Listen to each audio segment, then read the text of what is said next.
Malouins dans la course vous entraîne ce matin dans une aventure historique tout à fait remarquable. On croyait le connaître et on a encore tout à découvrir sur lui. Je vous propose de découvrir qui était l'abbé Fourré. Vous me suivez? Allez, on y va. Bonjour Joël. Bonjour Françoise, bienvenue. Merci Joël d'accueillir les Malouins dans la course dans un lieu magnifique situé ici, Pointe-de-la-Varde. On est sur le très beau quartier de Rothéneuf.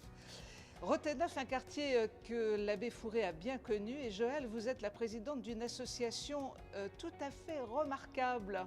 Merci, oui, les amis de l'œuvre de l'abbé Fourré. Et donc, vous allez nous proposer une belle rencontre avec l'abbé Fourré que finalement, on ne connaît pas si bien que ça, nous, ici à Saint-Malo. Et oui, c'est vrai. Et c'est pourquoi, je vous propose d'entrer et pouvoir vous expliquer un petit peu ce qu'on vous a préparé pour la découverte. Joël, qui était l'abbé Fourré? Eh bien, l'abbé Fourré est né à Sainte-Tuale en 1839. Et il va, pendant tout son sacerdoce, rester en Ille-et-Vilaine jusqu'en 1894. Et c'est là qu'il va venir se retirer à Rothéneuf. Il a toujours été sculpteur. Alors, sculpteur, peut-être avait-il les gènes en lui, mais sa sculpture s'est vraiment mise en place que lorsqu'il est allé se balader sur la corniche, ici, et qu'il a vu des formes se dessiner dans la falaise. Alors, on va découvrir grâce à cette formidable exposition toute l'œuvre magistrale de l'abbé Fourré, qui a été non seulement tailleur sur pierre, mais pas que ça. Pas que ça, effectivement. Donc, pour pouvoir mettre en évidence et ce personnage qui est très mal connu, et aussi son travail, nous avons fait appel à des jeunes universitaires de Rennes, le Master Magémie, et avec eux pendant 1 an, on a travaillé à l'élaboration de cette exposition appelée l'œuvre singulière de l'abbé Fourré. Quelles étaient les tendances de l'abbé Fourré? Parce qu'on voit ici une sculpture tout à fait remarquable qui me fait penser, moi, à de l'art premier.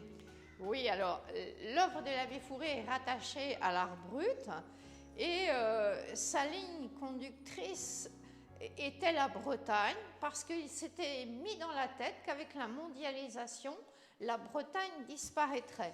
Vous avez ici Armor, qui est la sculpture symbolique. Vous la voyez peinte, puisqu'il faut savoir que les sculptures étaient peintes après chaque hiver par l'abbé Fourré. Et on retrouve également les saints bretons du 5e siècle. Et puis aussi, il avait une ligne patriotique. Là, par exemple, on peut avoir Jacques Cartier, on a une scène de la guerre des bourgs. C'était vraiment très riche en histoire. Joël, cette magnifique sculpture est une reconstitution, parce qu'il faut dire que votre association est vraiment spécialisée dans la préservation de ce patrimoine. Oui, et ce qui est vraiment palpitant, on va dire, c'est qu'on s'appuie sur les nouvelles technologies et qu'on les met au service d'un patrimoine vieux de plus d'1 siècle. Et ça, c'est phénoménal. Nous travaillons avec des jeunes, puisque aussi notre devoir, c'est de transmettre ces œuvres aux jeunes et futures générations. L'œuvre de l'abbé Fourré est vraiment très importante et tout à fait exceptionnelle. Nous avons découvert à l'instant que l'abbé Fourré aussi n'était pas que tailleur sur pierre, mais également tailleur sur bois. C'est vrai, vous avez ici, et ce sont des sculptures réalisées par l'abbé Fourré qui ont appartenu à Eugène Herpin. Donc c'est très symbolique, puisque Eugène Herpin, malouin très connu, était un contemporain de l'abbé et a écrit beaucoup d'articles sur l'abbé Fourré. Et là, juste à côté, c'est la grande découverte, celle à laquelle on ne s'attendait pas du tout. Exactement. Merci de nous faire découvrir ça. Donc, il était aussi... L'Ermitage de Rothéneuf. Voilà. Et ce lieu-là, nous sommes très heureux de pouvoir le faire découvrir dans ce lieu municipal, puisqu'il faut savoir qu'il y avait plus de 200 sculptures en bois, sculptées par l'abbé Fourré, et qui permettait d'être découvert après soit la visite des rochers sculptés ou avant, les gens se rendaient dans les 2 lieux.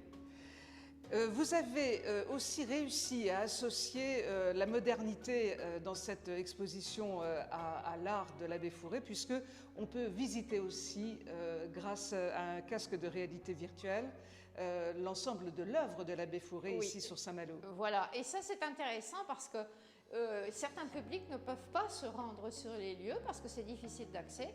Et là encore, on fait appel aux jeunes et c'est l'école supérieure de géomètres et de topographes du Mans qui, après la numérisation 3D avec laser et drone, ont reconstitué ce nuage de points et ont pu mettre en place la visite virtuelle.